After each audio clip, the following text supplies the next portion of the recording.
नमस्कार, times of Swaraj में आप सबों का स्वागत है और मैं हूं संतोष सिंह।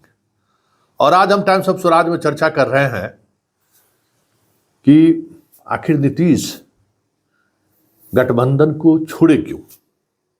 ये सवाल अभी भी हर किसी के जेहन में है कि आखिर हुआ क्या। एक नीरज जी का बयान आया कि भाई शिक्षक में जो है सो गड़बड़ करना चाह रहे थे, नीतीश जी करने दे दिए, इसलिए मुंह फुलाए हुए जा रहे हैं। लेकिन उसमें वो तर्क में दम नहीं लगता है। बहुत सारी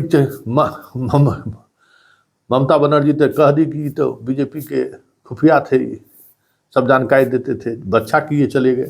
क्या वाकई में नीतीश खुफिया थे? कुछ और बात भी हो रही है, ईडी सीबीआई की भी बात हो रही है कि वो सब भी तो नहीं है। सब पर चर्चा होगा कि आखिर नीतीश जी गए क्यों। हालांकि अभी तक नहीं गए, अभी तक फाइनल नहीं हुआ है, अभी तक बैठक का सिलसिला जारी है, लेकिन कुछ कहीं से कुछ चीजें आ नहीं रही हैं स्पष्टता के साथ। बीजेपी भी चुप है, जदयू भी चुप है, तो एकदम संशय की स्थिति बनी हुई है कि कब नीतीश आज ही 7 बजे शाम तक मिलने वाले थे, लेकिन नहीं मिले। लेकिन जरा सुनिए, प्रशांत किशोर कुछ कह रहे हैं कि नीतीश कुमार काहे छोड़ के जा रहे हैं। और एक हमारे आईएएस मित्र हैं, वह कल रात ही कहे थे कि राजद वाले को कहिएगा निश्चिंत रहने के लिए, ठीक 2025 से पहले नीतीश फिर उसके साथ आ जाएंगे। आज अभी प्रशांत किशोर भी यही करे। जरा आप भी सुनिए और एंजॉय कीजिए बिहार में हो क्या रहा है। कल होके एक प्रेस कॉन्फ्रेंस करेंगे, कहेंगे मेरी अंतरात्मा अब कह रही है कि भैया इन लोगों के साथ नहीं रहेंगे, ये लोग तो सब लोग एकजुट हुआ नहीं। हम तो कहे थे कि एकजुट हो जाइए, नहीं हुआ तब क्या करें, बिहार के लिए हम फिर भाजपा में जा रहे हैं। तो नीतीश कुमार इस तरह की राजनीति करते रहते हैं।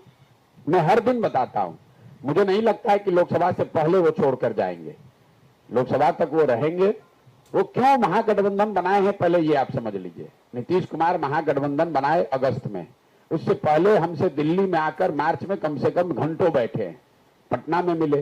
वो सिर्फ इसलिए आरजेडी के साथ गए कि उनको ये दिमाग में बात आ गई थी कि 24 में लोकसभा चुनाव के बाद अगर भाजपा जीत जाएगी देश में तो हमको हटाकर अपना मुख्यमंत्री बना देगा, क्योंकि इनका 42 विधायक है, भाजपा का 75 था।